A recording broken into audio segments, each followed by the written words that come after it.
Istri kesayangan Tuan Yuan, bab 7. Selamat jalan.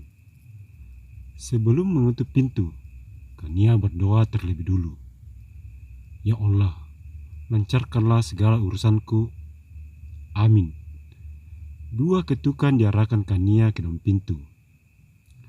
Masuklah, pintunya tidak dikunci, ucap seorang pria dari dalam sana. Sedikit demi sedikit, Kania memutar gagang pintu, lalu mendorongnya. Permisi, maaf kalau saya mengganggu kerjaan Anda. Kania yang masih berdiri di depan pintu masuk. Masuklah, jawab seorang pria muda yang sedang menatap layar laptop. Kania pun segera masuk, walau sedikit ada rasa canggung dalam hatinya. Apa saya boleh duduk, Tuan? Seketika pria itu mengangkat wajahnya setelah mendengar suara yang sudah tidak asing lagi baginya. Akhirnya kamu datang juga, ucap pria itu dalam hati. Yuan? Kamu Yuan bukan? Kania yang merasa tidak percaya kalau yang duduk di hadapannya itu adalah Yuan. Kamu, aku ini Tuan Yuan. Untuk apa kamu kemari? Nada suara Yuan sudah tidak selembut seperti saat mereka baru bertemu dulu. Maaf kalau begitu Tuan Yuan. Saya datang kemari untuk meminta bantuan Anda. Sekarang ibuku lagi sakit dan perlu biaya perawatan di rumah sakit. Apa Anda bisa membantu saya dalam hal itu? Oh, jadi kamu datang kemari hanya untuk meminjam dana dariku? Berapa jumlahnya? Terus keuntungan apa yang akan aku terima dari situ? Kalau ada, aku ingin meminjam dana dari Anda sebesar 50 juta. Aku akan membayarnya dengan cara menyicil dari gaji bulananku. Kalau perlu, aku juga bisa bekerja di sini separuh hari. Malas Kania yang tidak sanggup menatap Yuan. 50 juta? Dicicil dengan memotong gaji bulananmu? Sampai kapan bisa lunas kalau seperti itu? Aku tidak mau. Belas Yuan berdiri dan melangkah ke arah dinding yang terbuat dari kaca. Hanya itu yang aku bisa. Tolonglah Tuan Yuan. Ibuku sangat membutuhkan uluran tangan Anda. Aku tidak bisa. Kalau semua orang sepertimu meminjam dana di perusahaan ini dengan cara menyicil, bagaimana nasib perusahaan ini ke depannya? Pokoknya aku tidak bisa. Yuan dengan bibir tersenyum. Uang sebesar 50 juta bagi Yuan tidak ada apa-apanya jika dia ingin meminjamkan pada Kania. Cuma gara-gara sakit hati dan permainan bersama Geo, maka dia mengulur waktu agar Kania bisa mengikuti keinginannya dan juga bisa mendapatkan 30% saham dari Geo. Tolonglah Tuan Yuan. Aku bisa mengerjakan apa saja asal Tuan mau membantuku. Kania dengan mata berkaca-kaca. Seketika, Yuan tersenyum. Akhirnya, apa yang dia rencanakan tercapai juga. Menikahlah denganku. Yuan kembali ke tempatnya semula. Apa? Menikah dengan Tuan? Tanyakannya kaget. Kalau kamu tidak mau, ya sudah. Sekarang kamu boleh pergi karena aku sedang sibuk, banyak pekerjaan yang harus aku selesaikan. Yuan kembali fokus ke layar laptop. Ya Tuhanku, kalau hanya dengan cara ini, ibuku bisa terselamatkan, maka aku ridho menikah dengan Tuan Yuan. Lama Kania terdiam, hingga akhirnya Kania mengangkat kepalanya. Baiklah, aku bersedia menikah dengan Tuan, asal ibuku bisa tertolong. Kania memantapkan ucapannya. Baiklah, kita deal. Terus, kapan rencananya Tuan memberi bantuan itu pada saya?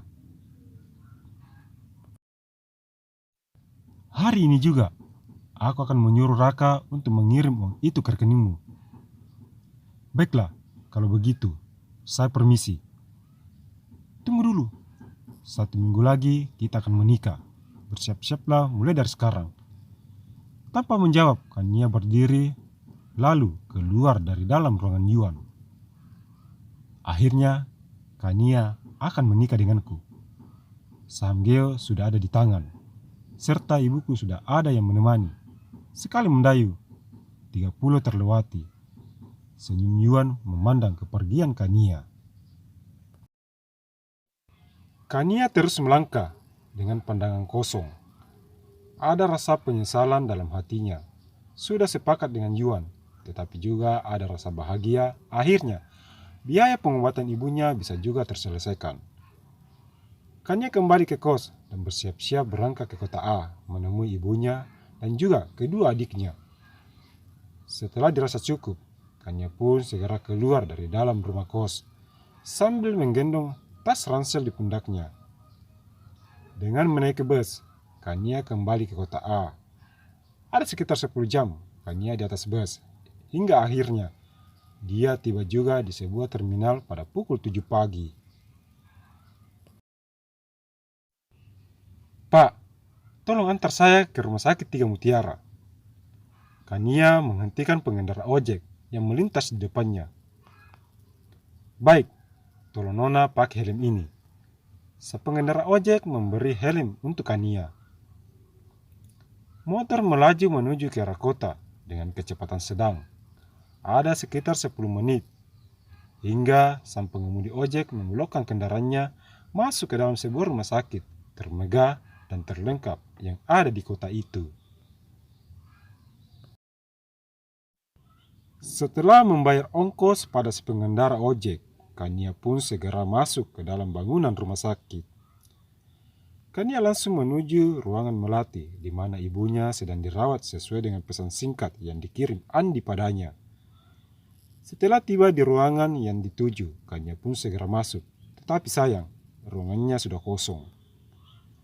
Suster, kemana pasien yang ada di kamar 102? Tanya Kania pada seorang perawat yang kebetulan lewat. Maksud Anda, Ibu Fatima? Balas suster tersebut. Betul sekali. Beliau baru saja dilarikan ke ruang operasi.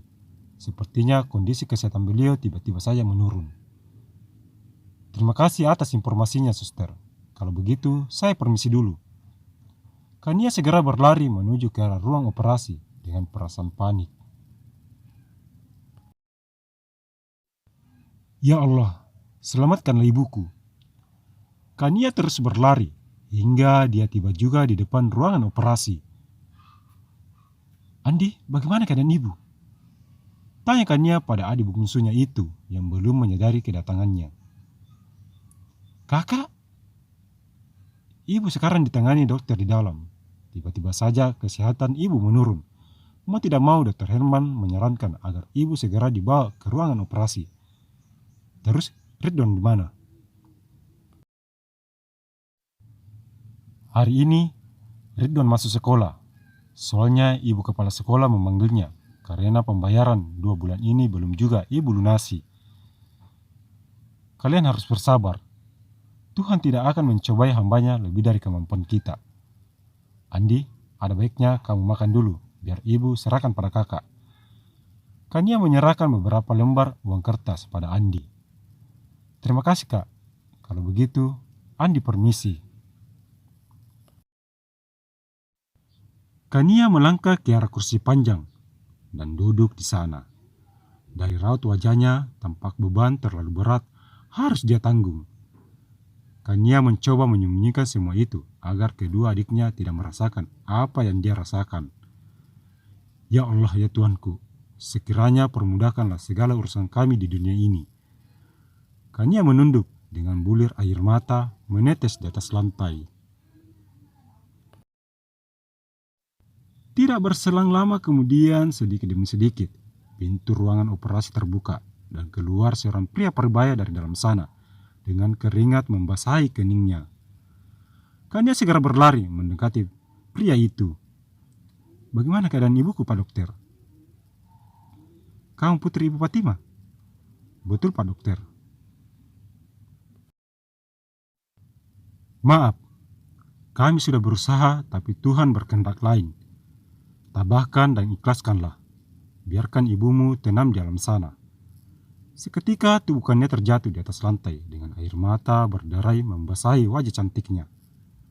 Ayo bangun nak, mari kita kebumikan ibumu, layaknya seorang muslimah pada umumnya. Dr. Herman membantukannya untuk berdiri. Jangan lupa untuk terus dukung channel ini dengan cara memberi like, komen, subscribe, like, dan share. Terima kasih.